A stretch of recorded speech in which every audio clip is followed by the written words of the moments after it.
Hey everyone, and welcome back to the Illumineers Quest podcast, where we talk everything Lorcana. I'm Zach. And I'm Jacob. And thanks for coming on this journey with us. Okay, so we are now, almost 2 months in to Chapter 2, aka Rise of the Floodborn.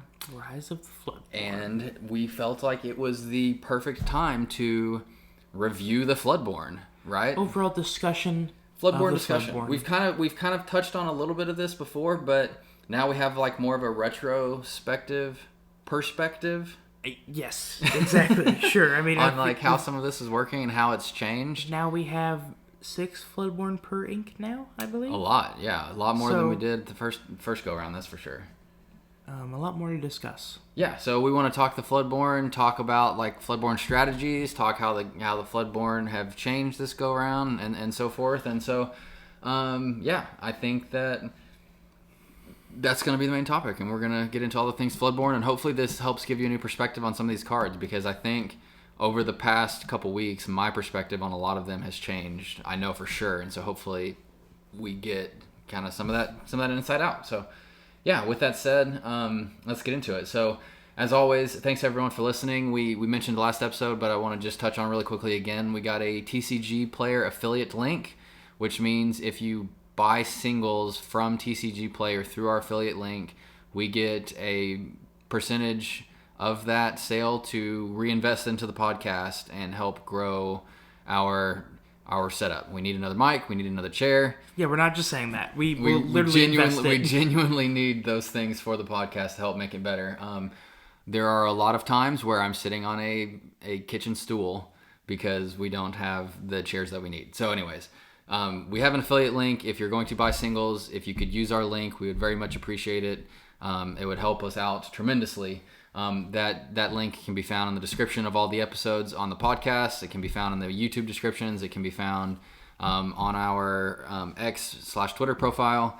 So if you could use that, we'd greatly appreciate it. And as mentioned, we're on YouTube at Illumineers Quest, Twitter at Lorcana Pod, and then all of the audio, podcast networks like Spotify, Apple, iHeartRadio, Pocket Cast, Overcast, you name it. We're all there. We're across the board.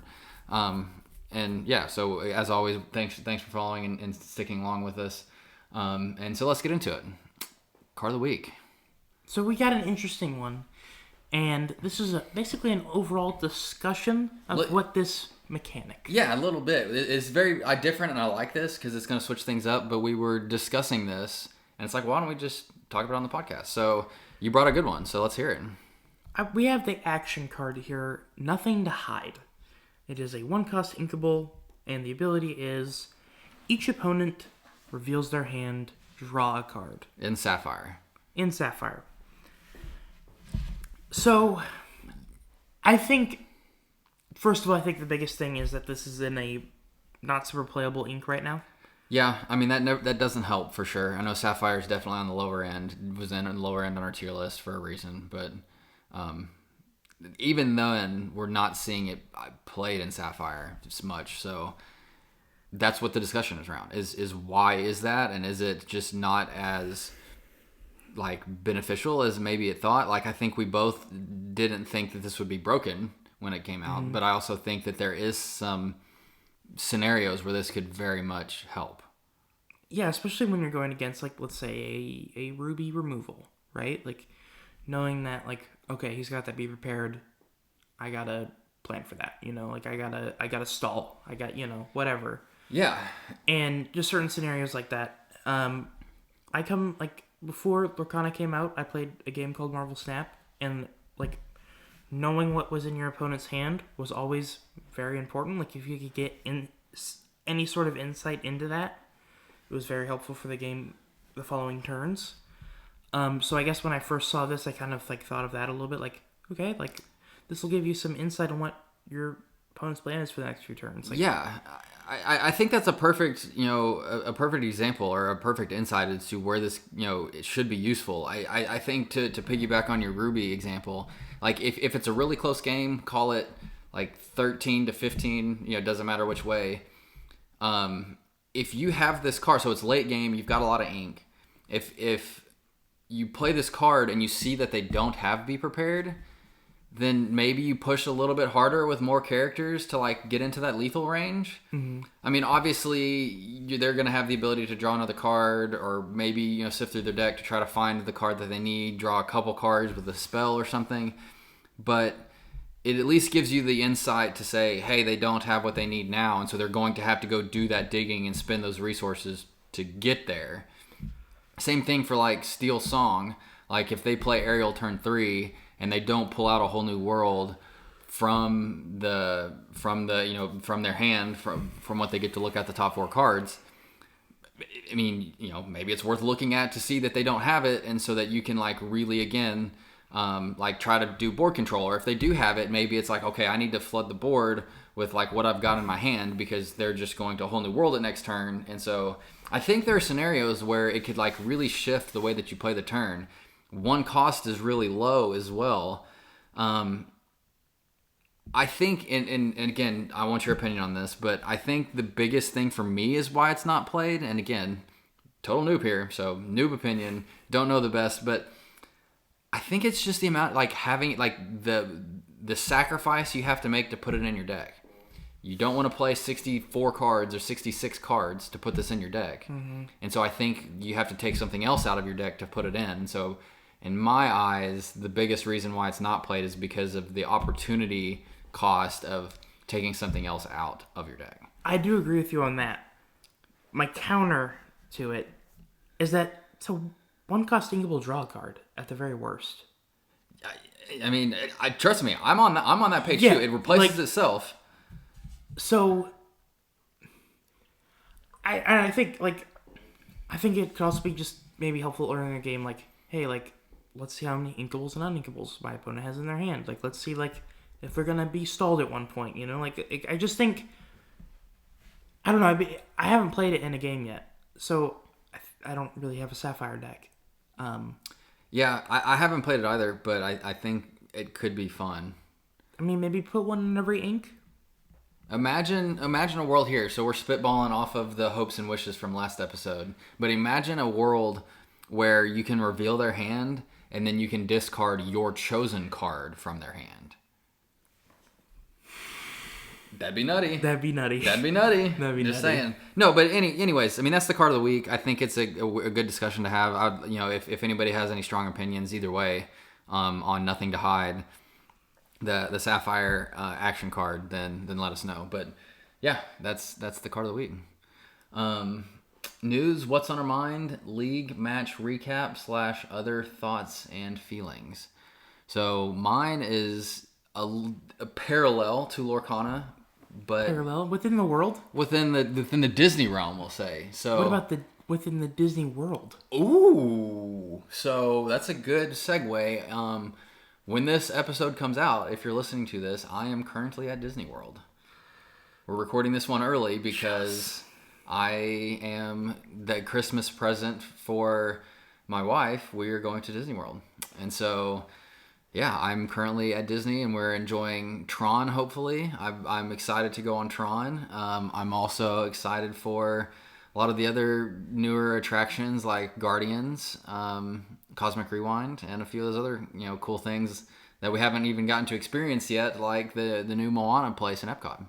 And I'm probably in my room playing video games, being super jealous, getting photos of what you're doing, and it sounds like we're gonna plan a Disney trip for this year. Hopefully. And I can say this year because it's 2024. It's very weird not saying next year now. It is. But we better plan a Disney trip this year. So like, I know we don't talk about parks much, but let's take this a little bit to talk about parks a little bit. Like, are you, like, what's your favorite park food? You got some favorite park food? Park food? That's a tough one. I mean, so park food at Disney can be hit or miss. I kind of disagree. I think park food 90% of the time is rock solid. Okay. I think it's fantastic most of the time. There's in the things that aren't rock solid, it's still very good. It's just not like it's like normal carnival-y park food. Mm-hmm. Whereas most of the stuff you get, I feel like, is very curated, real, like chefs made. I don't know. That's really tough because give me a scenario and I'll give you my favorite. Like, are we talking snack? Are we talking lunch? Are we talking dinner? So, let's say like maybe you didn't have the fullest breakfast, right? And you've been walking a lot in the park, and you need a good sit-down lunch. Good sit-down lunch. Let's say. Oh man, Magic Kingdom. Magic Kingdom's the toughest one. It is the toughest one. Honestly, we usually don't eat lunch in Magic Kingdom. What we do is we go to Polynesian or Contemporary. So I'm saying it within the park food. I know. Because resort food is different. I'm telling you that's why it's tough, is because that's what we normally do. Man. We usually go to Pecos Bill.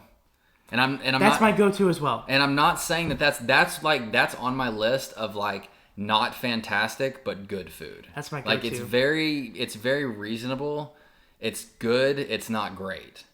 If we're talking snack, Dole Whip, don't fight me. It's the best there is. I will agree with you with a caveat. Dole Whip / churro. Yeah, I get the churros, but I feel like that's not the biggest Disney thing. Like, you know, churros are churros. I mean, Dole Whip is like, you don't think of Dole Whip and think of anything but Disney. When you think of churro, you can think of 100 things. It's fair. So again, nothing wrong with a churro. I'm not gonna hate a churro. Yeah. But yeah, and then just as a shout out to Gabtron, the good old wife of mine, her favorite would definitely be switching back between either a Mickey bar or a Mickey sandwich. Now, I will say the best park food is at Epcot. Yeah, I mean that's not debatable, is it? I mean, if you say something other than that, then you're kind of crazy. I mean, I think there's a discussion to be made for Animal Kingdom. Animal Kingdom's got some good spots. There are a few good Hollywood studio spots, especially with the Toy Story and Star Wars restaurants. But I still think Epcot. I mean, that's what Epcot is for the cuisine, the food and the exploration of the different stuff around the world. So, well, can we do that every now and then? A park discussion? We probably should. Maybe we can start branching off and then create a park podcast. I enjoyed that so much right now. we probably should then. Yeah, so that's I think what's on my mind is going to the parks for the first time in 2024 right off the rip. But well, I took enough time of that, so I don't really have anything going on. That's all I've got too. That was great. I enjoyed that. I think the biggest thing is, and again, we've touched on this in the past, is the integration of Lorcana into Disney Springs / Disney World.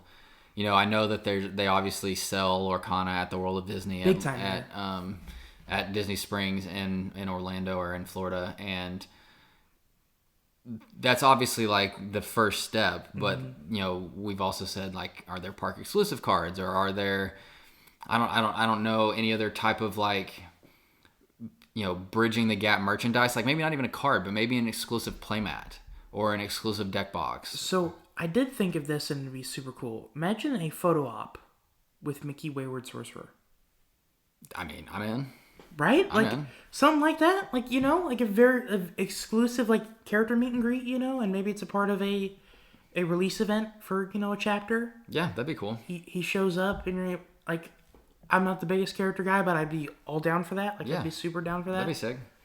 I mean, I thought my exclusive playmat / deck box would get a bigger response. No, like, are we talking like Pirates of the Caribbean?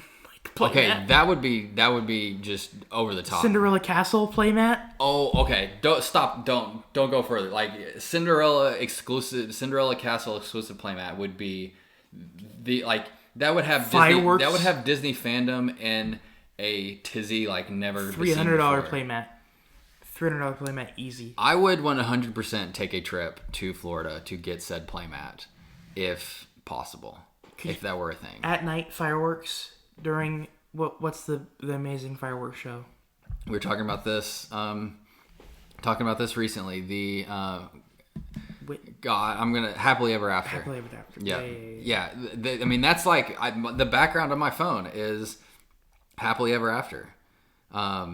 It's an amazing show. Yeah. So I mean, I know we're off topic again and still with the Lorcana stuff, but yeah, I mean, I think if there's any way to tie in like accessories or playmats or like new exclusive things to Disney, that would be like icing on the cake for sure. Man, I'd be so hyped. Yeah, you are. You're hyped sitting here. Literally thinking, so hyped right now. Hyped sitting here talking about it. So, yeah. Okay. With that said, let's not waste any more time. Let's get into it. So we're gonna do a monthly park episode now. We're gonna have to. We should. Okay. Floodborns. They've changed tremendously, I think, this set.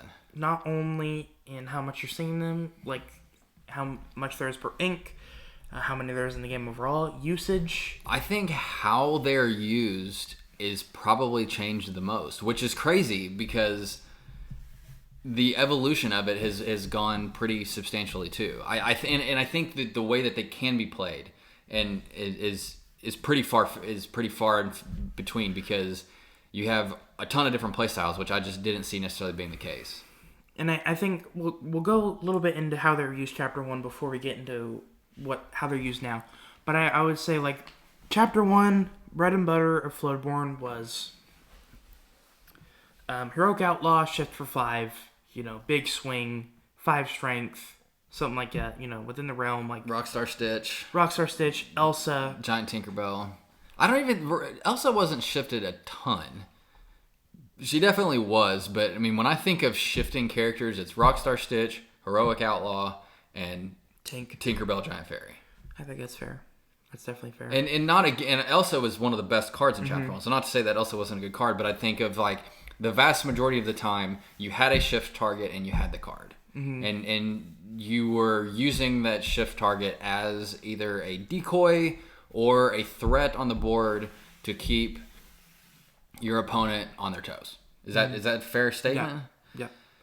Chapter 2, that definitely happens, but I also think there's a lot of other ways that have arisen to change the way that they're played as well. And I think the overall, going into that is there are so many good cards in the game now, you have to be very selective of what's in your deck. And that was going to be my next point. And I think that piece alone is really important as to how this has shifted, pun intended, to some of the play. Because before there weren't as many, and so you're probably playing 4 Tinkerbell Tiny Tacticians and 4 Tinkerbell Giant Fairies because you wanted to have that shift capability.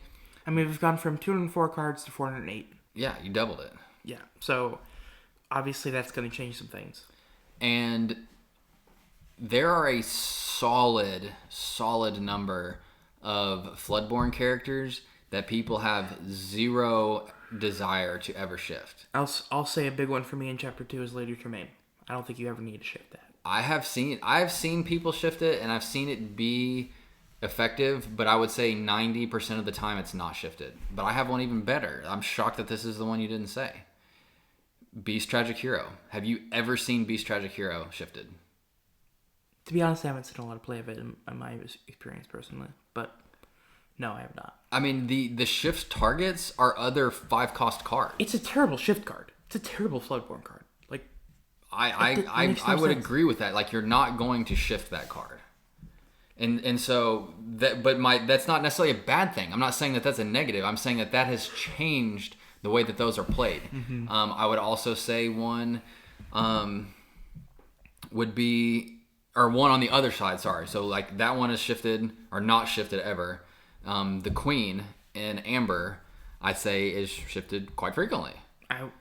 I would say like that is where its main usage comes from. And it's an incredible main usage too. If you have a terrible starting hand in Amber and you have a Queen in a Queen Floodborn and a Whole New World, on turn 2, you're ripping your hand a new one and you're starting over. Yep.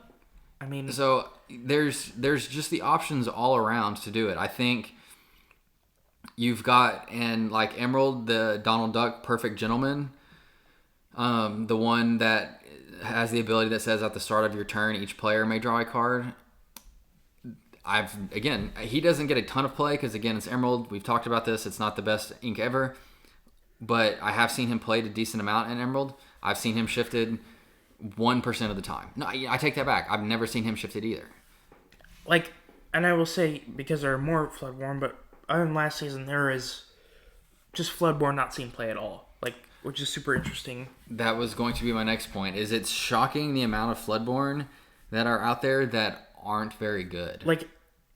Amethyst, Floodborn, never see them. And I think that's partially a byproduct of the bounce package just being completely and utterly broken. But you're right. Like, the cards, the shift cards in Amethyst, I think are fantastic. Like, the Madame Mim shift is a really, really, really good card. Yes. Never played. I would say the same thing about the Shift Fairy Godmother Mystic Armorer. An incredible card, a legendary, but worthless because of the bounce package. I think if you take care of that bounce package, this Fairy Godmother card is an enormous problem. Because it shifts for 2. It's a 5-cost shift for 2. I think that even if you get rid of bounce and somehow nerf bounce overall, this makes a completely different Ruby Amethyst deck with the Fairy Godmother. Yeah, because so again, this Fairy Godmother Mystic Armor is a 5-cost inkable and Amethyst, and she shifts for 2, so she's on the board like the Queen really fast, and her ability is whenever this character quests, your characters gain Challenger +3, and when this character is banished in a challenge, return this card to your hand. So turn 1, you play Pascal. Turn 2, you play the Fairy Godmother shift. Turn 3, you shift Fairy Godmother. Give Pascal Challenger +3. Kill something. Put him back in your hand. Nuts. So she becomes a problem to where you have to remove her, or there's no point in challenging because you challenge, you kill the card, they're back in your hand, and so you're refueling them. So my point is that there are a lot of good Floodborns out there that just don't see play. Another one I know we've talked about a bunch is Cheshire Cat from the Shadows. I think that card, I will still shout it from a mountaintop, is one of the best cards in the set. Emerald is just terrible, and it doesn't get played. It has nothing built around it at all in Emerald. From the Cheshire Cat from the Shadows is still one of my favorite cards in the set, and it's really hard to say that. I didn't mention this in our Christmas polls. I got a foil Cheshire Cat from the Shadows. I was stoked. Yes, because it's an incredible card. It just has no place in the current meta. And that's really as simple as it is. Like, it just... Emerald... It is going... I swear it is going to get there. Like, I really do think it is going to get there. Because Emerald is such a... And not even... I don't mean aggro in the aggressive, you're racing to 20 cents. I mean aggressive in the you're never getting to 8 ink sense. Mm-hmm. Like, with Cheshire... And Emerald, you're probably playing a discard, and you're probably riding the line of you not having a ton of card draw yourself because the only card draw you really have is from Prince John, and he's going to get taken out sooner or later from Grab Your Swords, most likely. And so you're never getting to there. Like when I play my discard deck, I only ever get to 6 ink, and as we talked about on the card of the week, you know, each card in your deck matters. And so if I'm removing 8 cards to get the shift, target Cheshire and the Cheshire from the Shadows, like that just disrupts way too much of my deck to put them in there. And then on top of this, as you've mentioned many times in the past, there's no direct way to deal any damage in Emerald. And so what good does his ability do? And not like there's bad ways to do it. There's 0. Like, instead of challenging, literally 0. Yep. Like, there is no Fire the Cannons or Tinkerbell or anything like the... like... And there's two cards, big cards in Emerald that deal with damage. And it is Beast Relentless. Yep. Which is not Floodborn, but I'm just adding in there. And then Cheshire Cat, Floodborn. So, all of this to say is that the Floodborns are not the focus this time. Mm-hmm. As you pointed out, they doubled the card count. There's enough other cards and packages in the game now to where the Floodborns aren't necessarily the centerpiece of the deck. If we think of the Chapter 1 meta, and you already touched on this, Heroic Outlaw, Elsa, Tinkerbell Giant Fairy, Rockstar Stitch, those are the cards that I'm going to remember from Chapter 1. Mm-hmm. I mean, a few, and you can throw in a few of the actions like Be Prepared and Whole New World and Grab Your Sword and stuff like that. Rapunzel. But when I think of cards, I mean, Rapunzel will be in there too, but those are the ones that I'm going to think about, and they're all Floodborns. You don't get that, and so my initial responses on all this has been fairly negative, but I have a counterpoint that when we're done with this part of the discussion we can get to. Okay. So is there anything else that you think about this too? Like, again, I think the Sapphire shift targets are in the exact same boat as the Cheshire. Like the Basil, have you ever seen him played? Never. I've seen him played once. The Cogsworth, I've seen played a few times, to be fair, and he's incredibly annoying to deal with. But to the point of Chapter 1 versus Chapter 2, I've never seen him shifted. Like I tried to put a package together where you could shift him to get him out early to make it annoying to try to take cards out. It just killed the tempo, and you couldn't do it. And so Cogsworth, Basil just never played. Just like the Amethyst ones, just like the Emerald ones, because Emerald's never played. Yeah, so it's just a weird place for the Floodborn cards. And I completely agree. Okay, so let's shift gears. I think there is a very good silver lining positive side to this. We already kind of touched on Chapter 1, on how it was played. Everything was pretty much ready to be shifted or shifted with a few exceptions here and there. But basically, you were playing the shift versions. If you were playing the Floodborns, you were prepared to shift them. I think that's completely changed. I think you don't shift them anymore, but there are a lot of different ways to play them. So you have like Beast Tragic Hero, who comes on the board and kind of just sits there because you want him to draw. The other big one that I've seen come up recently is the Emerald Steel discard deck, which is totally revolving around Floodborns because of Bucky. Okay. So in this Emerald Steel discard deck, you have Bucky John, which allow you to draw and discard cards, obviously. But they discard whenever you play a Floodborn. And so if you're going to make that your strategy, you obviously have to have a lot of Floodborns. Mm-hmm. And so I think it's cool that Floodborns are the new centerpiece to a deck. Not like to be the ultimate, like, you know, threat on the board necessarily, but to be... They're the engine, basically. Yeah, they're the cogs that make the deck go. So that deck revolves around the Donald Duck Perfect Gentleman I mentioned earlier. It doesn't get played terribly much, but it's definitely a part of the deck. You've got the Flynn Rider from Chapter 2, the one that is... Plays perfectly well into a discard? Yeah, the Flynn Rider, his own biggest fan. The repelling one, that's the quests are for if the opponent doesn't have any cards in their hand. Then in Steel, you've got the Jafar card, which draws a card when he challenges an opponent. It also does 3 damage, which we've talked about the importance of 3 damage.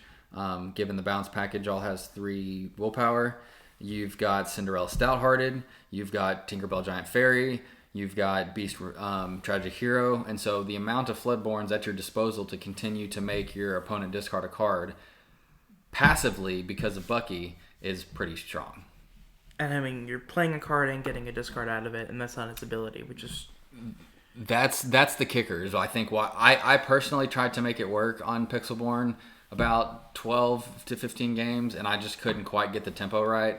So it's not my favorite yet. But I have seen it have a ton of success really high on the ladder, and so I see the viability of it. And to your point, I think it's really cool to see that notation given another life versus just being able to shift through the Bucky synergies. Yeah, I mean, and there's also some very helpful like Floodborns that would help. Like, I think just a solid one is Cinderella Stouthearted. Like, that's just a solid Floodborn that can really do. It can just be a quester, it can challenge, it can do whatever. That might be a top 3 card of the set. Yeah, and like I would say that there's really no other Floodborn that touches it. No, I don't think there is either. I think that Beast Tragic Hero is probably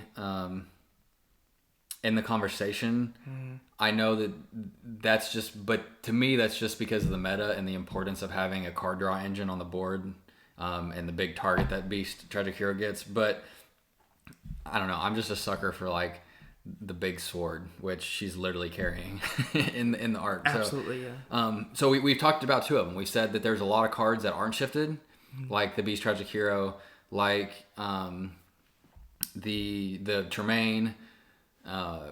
Then you have on the other side of the aisle, you have the cards that are shifted relatively decently, like the Cinderella Stouthearted. She's shifted onto the Amber version, and she's shifted onto her version. You also have the Queen, which we already mentioned, which is shifted pretty heavily, I would say, on the Amber side of things.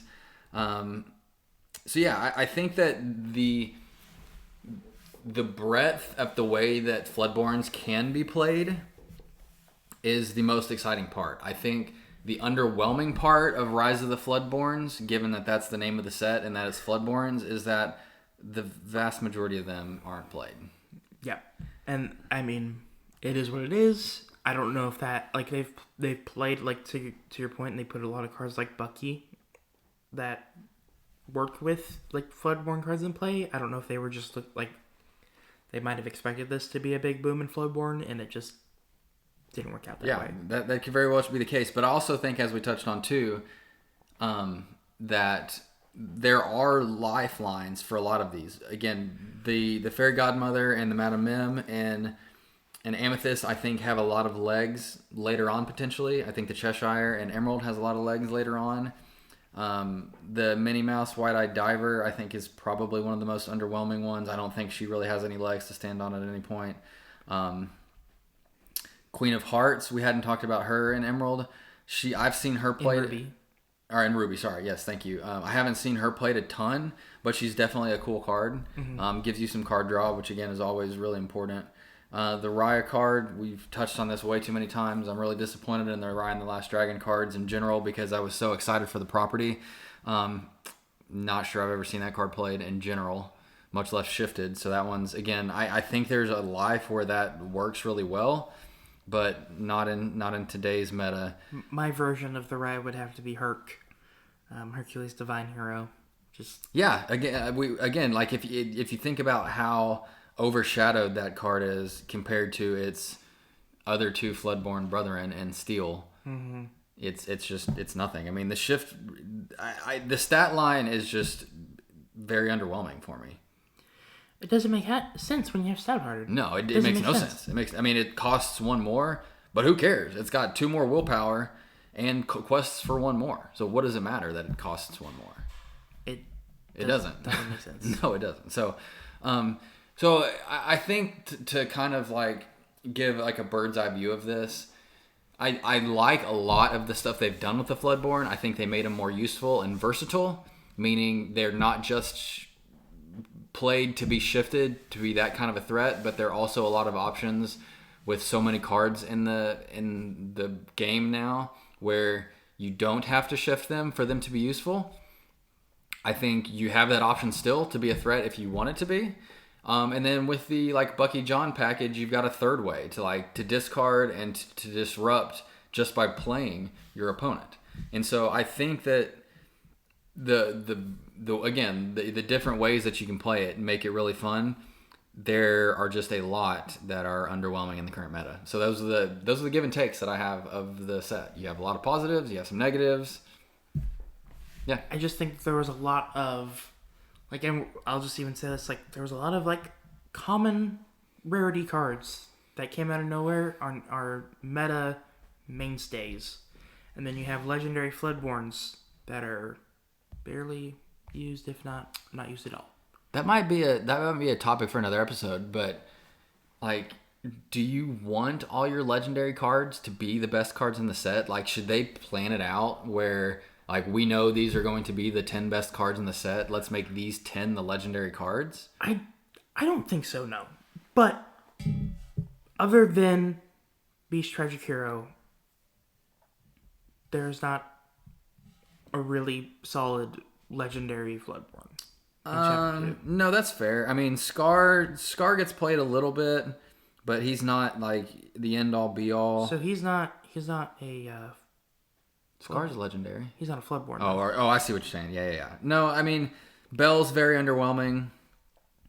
Fairy Godmother, again, we've talked about, I think has a ton of potential, but not there yet.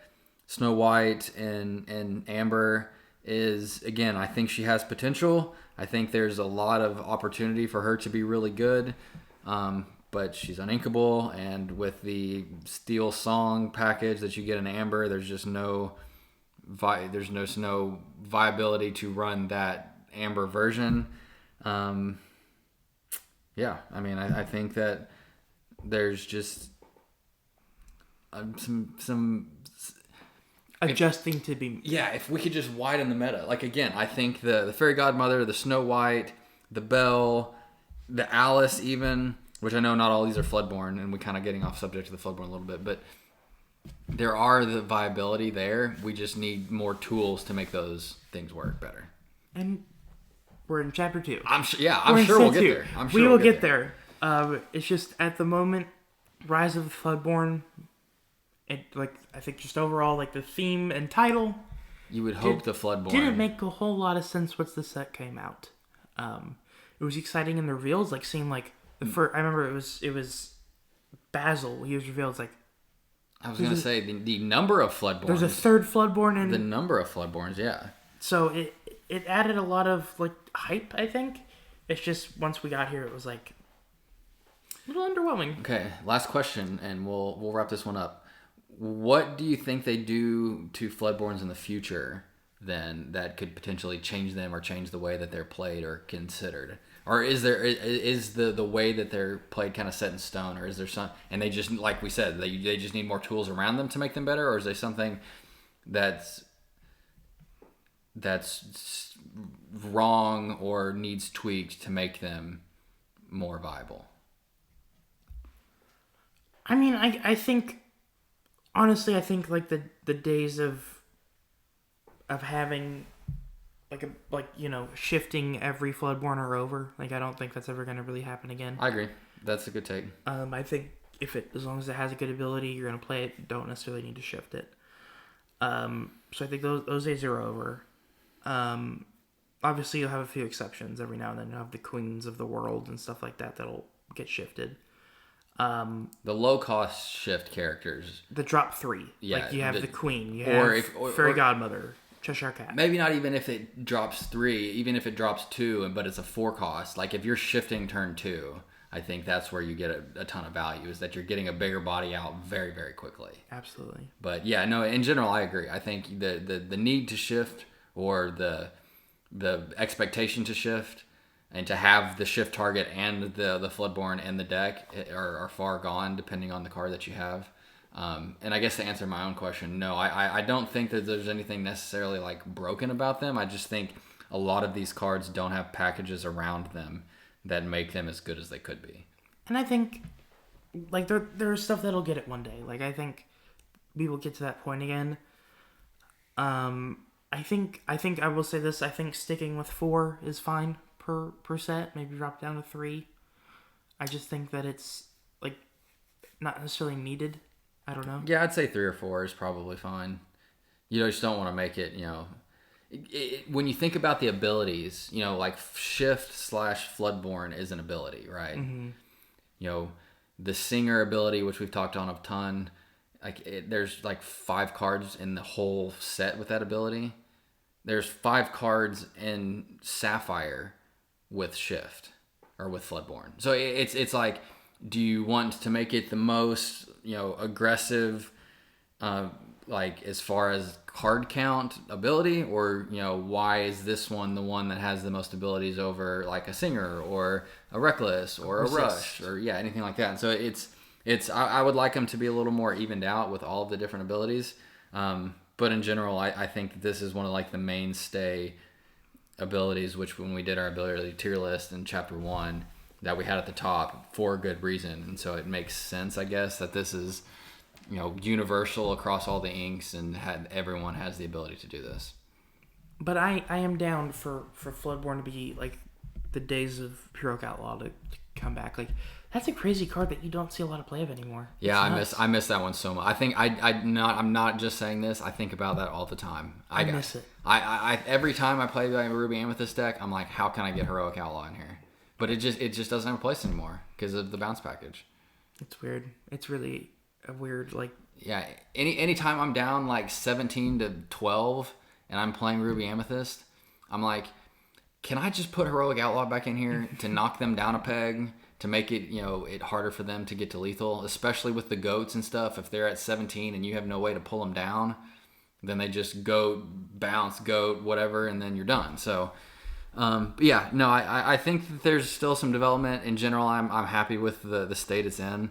I would just like some more, meta options to make some of this better. Yeah, I completely agree. I think this is a good discussion. I mean, I think in general, hopefully this helps widen people's perspective on Floodborns. Again, you can shift it. There are plenty of opportunities to not shift it.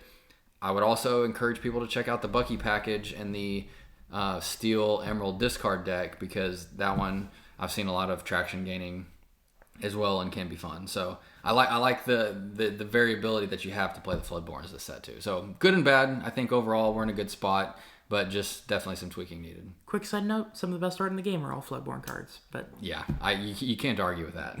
That there's no arguing that either. And for everyone that stuck around after the off-topic Disney World discussion that we had, very much appreciate that as well. But yeah, as always, thanks everyone for listening, and we will catch you next time. See you guys. Bye.